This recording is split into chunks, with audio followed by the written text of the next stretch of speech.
Having the bottom of your plane drop out like that is one of the most uncomfortable feelings you'll ever have as a pilot. Here's the full clip.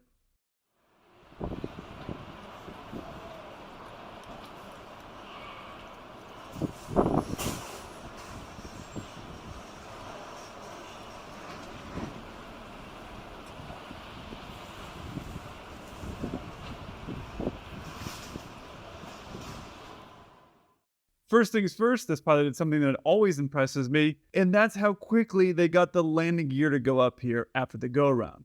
That is a very easy thing to forget, and it requires two people to miss it, and sometimes when you're really busy, like doing a go-around, you can forget that. So great job on the pilots for doing that.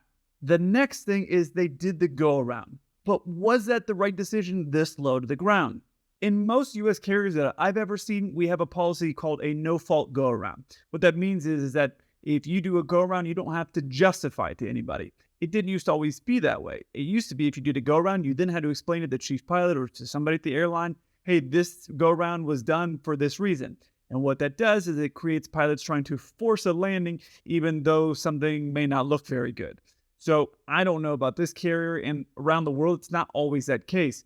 So that's something that the US did that I really think all airlines should employ. If you have a go-around, not a big deal. You can go up and do it again. And a lot of times air traffic control will ask you, usually at a very inopportune time while you're in the middle of doing a bunch of things, but they'll ask you about the go-around. But doing the go-around should always be a no-fault issue, meaning you come in and it could be your fault, it could be the wind's fault, it doesn't really matter. You go up and do it again and you don't have to write it down or justify it anywhere. The airlines sometimes have that rule where you have to justify it because they don't want pilots burning gas because there's a lot of money in that. But that's a lot cheaper than slamming a plane and breaking something when you hit the ground. You can see the pilots here are fighting to get this plane on the ground. And the tricky thing while I'm watching this is the nose sometimes is going down because the pilots are pushing the nose down, and sometimes it's because the wind is actually dying off and the plane is going down to chase that speed. This is really hard when I watch these to know exactly what is causing what.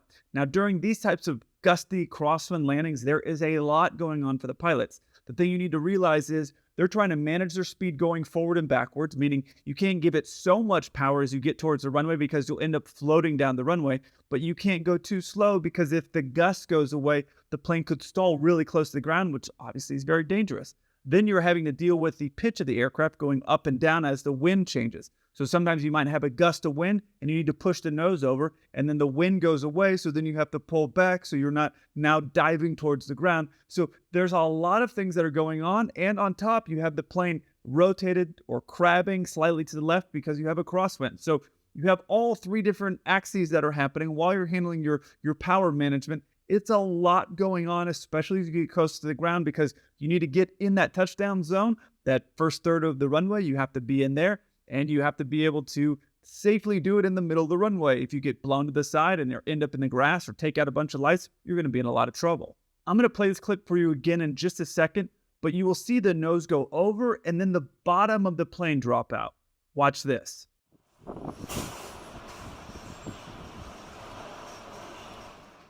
What I'm guessing happened is the wind died off. And as the wind died off, the nose of the plane starts to go at the ground because it needs that speed.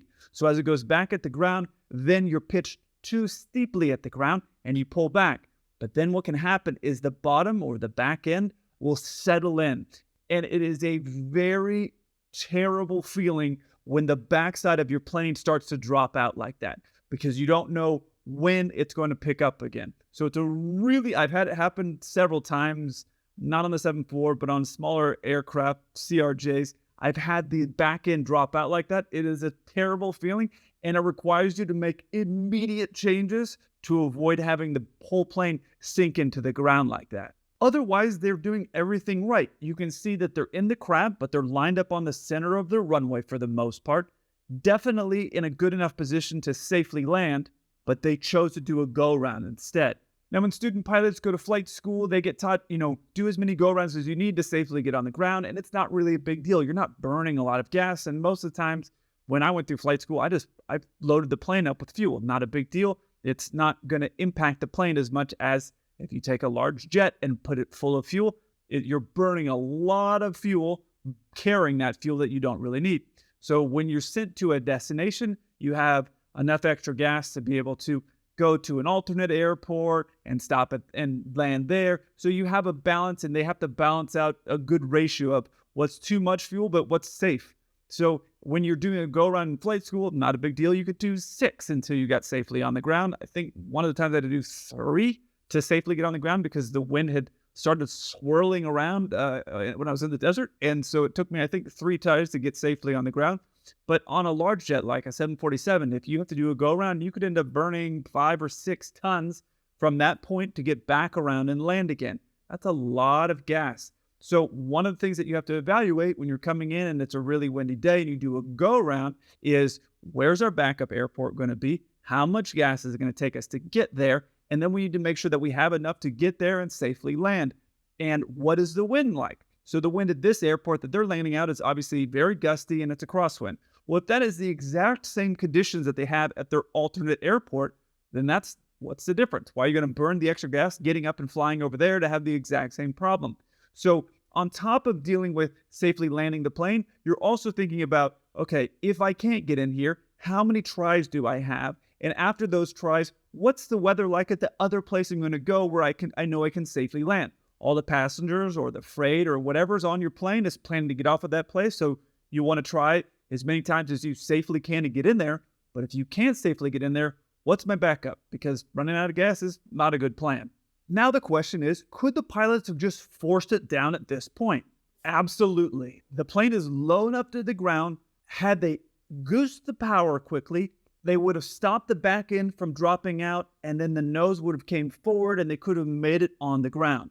Now, there was once when I was flying the regional jets, and I had this exact same situation. I was fighting a plane coming in, the bottom of the plane dropped out, and just instinctively, I just slammed the power up and then brought it right back again, and we sped up a little bit, and it gave a little bit extra power, and we were able to come in and land. And the other pilot was like, "Oh man, that was so cool." Now, that was just a reflex that I did, and we were very close to touching ground, maybe like 5 or 10 feet. Now, I could have executed a go-around, but for whatever reason, maybe it's just from experience, I knew that if I added the power, I would stop the back end from sinking in.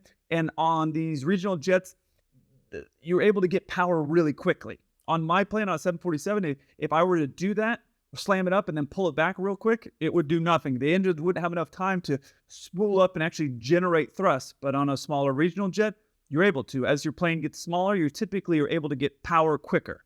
So on this size of a plane, they may have put it up and it would have taken an extra second or two compared to what I did.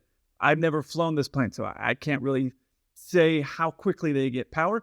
But on the regional jet, when I did that, I brought it up and brought it back real quick, and we landed it. It was not a big deal. These pilots decided to do a go-around, and I can't fault them for that. Because if your back end is starting to sink out and you were to add power, let's just say, and then pull it back and something went wrong, you'd be in a lot of trouble. Safety is always the number one thing at every airline. So they didn't feel safe? Great, let's just do a go-around. We'll try it again. This is them coming back around and trying their landing again.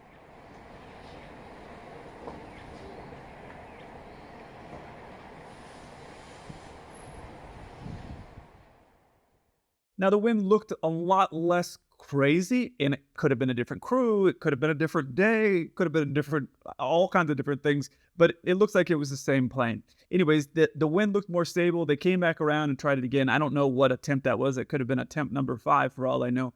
But they came back around and they tried it again and they landed. And that looked more stable as you saw them coming in there. So that was the right move. They got everything that they needed to get to where they wanted them to get to, the destination they were intending to get to. They got them safely on the ground. So doing that go around when it was really unstable was absolutely the right move. And the pilots did the right thing as far as coming back around and safely landing. That's the thing that I think a lot of people get confused when they feel a go around. They feel like something unsafe is happening, but it really should give you a really comfortable feeling like, oh, good, these pilots are paying attention and they're doing what is safe. Now, after maybe attempt number 3 or 4, I would start to be thinking like, hey man, let's just go to the alternate airport or let's go somewhere else. For some reason, it's not looking good to get in here. Again, I don't know how many attempts they made. Maybe this is only their second attempt to get in, but that uncomfortable feeling that people get, that I see their face when we're doing a go around is, oh my God, what's happening? This isn't safe. But it should be, oh man, these pilots are making the safe decision. to go around. It could be a plane on the runway. It could be that they were unstable. It could be a million things. And a lot of times people want that announcement to come right away, but they're very busy. These pilots did a great job, which lets me believe that probably before they attempted that first landing, they had talked about the potential of doing a go-around, which is something that you should do because it then puts it fresh in your mind. Hey, these are the things that are going to happen. So for example, we're going to add the power. We're going to use this button. We're going to do this. Then it's going to be, these are the calls. So it puts it kind of like right at the top of your memory and refreshes everything just a couple seconds before you may need to do it. So these pilots did a great job. They came back around, I'm assuming, and landed. Great job.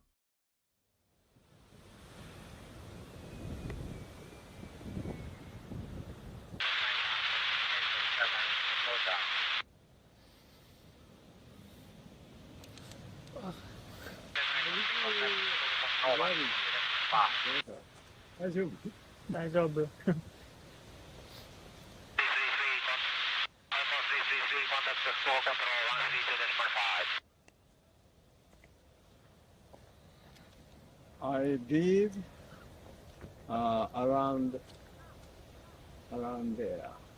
About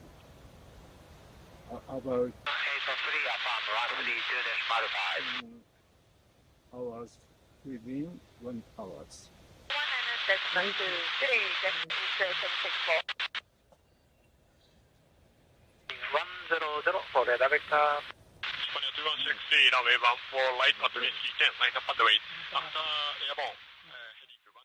Now, this is in Osaka, Japan, and I think I've flown there before, but never this approach. The reason why these pilots aren't coming in directly straight to the runway like you typically see is they're doing a circling approach. And what that means is they'll bring you in close to the airport, and then it's up to the pilots to keep it tight around the airport and then come in and land.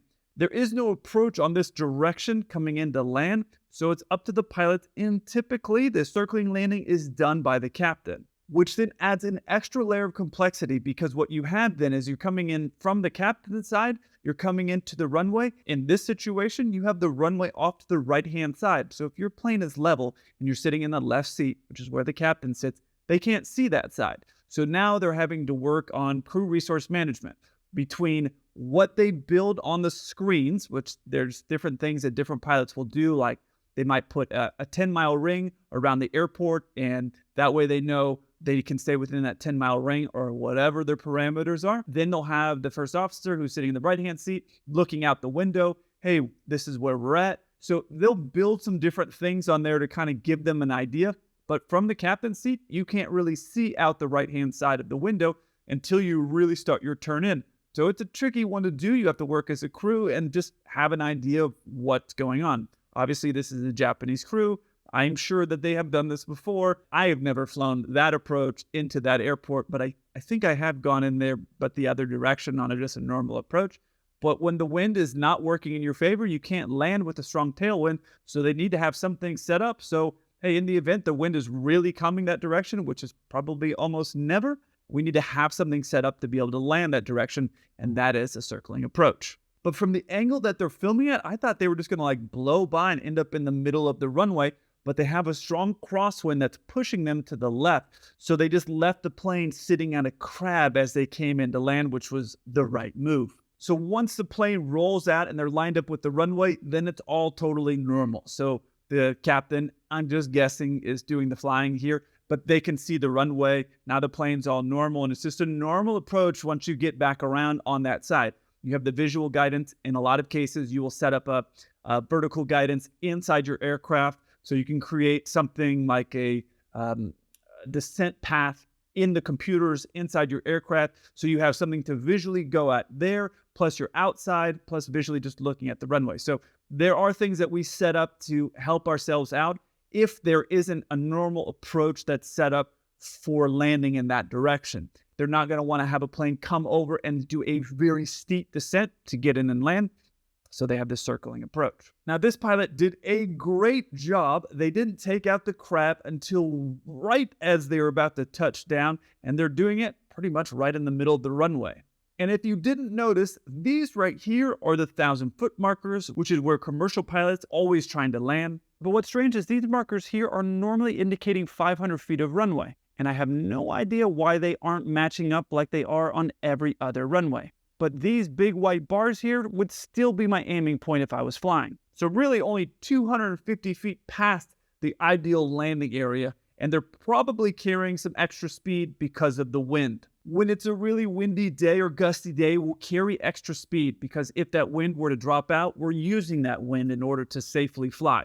So when it's gusty, we'll keep extra speed on there. Now it's very tricky to keep that extra speed until you get over the runway and then bleed it off and then safely land. In a lot of cases, and I'm guilty of doing this as well, you're worried about the back end of the plane dropping out like this if the wind goes away. But if you keep that power in too long, you could end up floating down the runway, ending up being outside the touchdown zone, and now you need to do a go around and do that whole thing all over again, which is not what you're trying to do either. So this pilot did a great job managing their power and keeping the crab in until right before touchdown, which allowed them to stay right in the middle of the runway. Really a brilliant job. So I know some of you are going to say, oh, well, this pilot is flying a bigger plane, so it's easier than the other pilot. So this second pilot is probably a better pilot than the first pilot who had to do a go-around. That's not necessarily true. At the end of the day, it comes down to good, safe decision-making. In the first scenario, the pilot made the safe decision, go around and try again. In this scenario, the pilot just had it lined up, and being that it's a bigger aircraft doesn't necessarily help it. A bigger plane is going to be more stable than, let's say, a small general aviation aircraft in a heavy crosswind. That's something that is true, but you're still having the same mechanics in both situations. So I would say, I don't know either pilot, but both made safe decisions. This pilot obviously got it nailed right down where they needed it to land, pulled the crab out, perfect. It was like textbook, exactly what you wanted to see. And in the other situation where the pilot did a go-around, they did a textbook go-around. This was unstable. They went up and they got the gear up right away. And I'm assuming did everything else right to come around and land. So really the decision-making is the most important thing. A lot of people judge pilots based off of their landing, how soft their landing is. But decision-making is like 95% of the job. The landing is just what we get graded on. I hope you enjoyed this video. I look forward to hearing from you. Until then, keep the blue side up.